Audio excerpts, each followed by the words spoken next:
G'day everybody, it's Dave again from Supertech Electronics, and we're going to show you how to remove a 2009 C220 Mercedes-Benz sound system.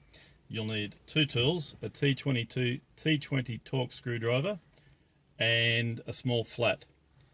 First thing you need to do is open the screen, and that'll give us access to the air vents, and that's the part we're going to remove. Now you will need a spudger. We've already loosened this, but the spudger fits down beside it and loosens it. And once it loosens, there'll be three plugs attached to the air vents. Two of them actually feed through and one of them on top. You'll need to remove those by squeezing the plastic lug and pulling them out.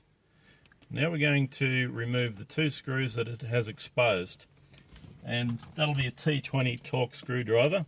Remove those two screws and then we can close the screen again. Okay, we'll also have to remove two screws that hold the stereo in, the headpiece in.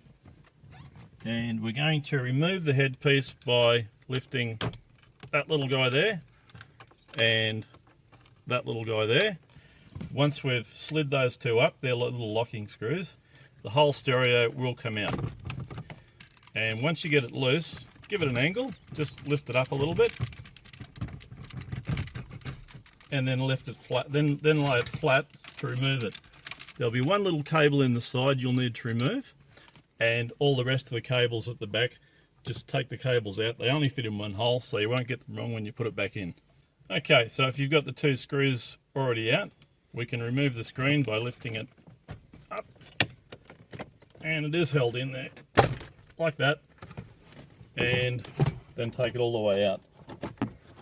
There'll be two cables at the back. The first one you need to remove is this little clip here, and that will lift that guy up there. And after we take the clip out, that will just lift out like that, and that'll give us access to this guy here. We're going to remove this guy, push it in, and remove the plug. And now it's ready to send to Supertech Electronics for repair.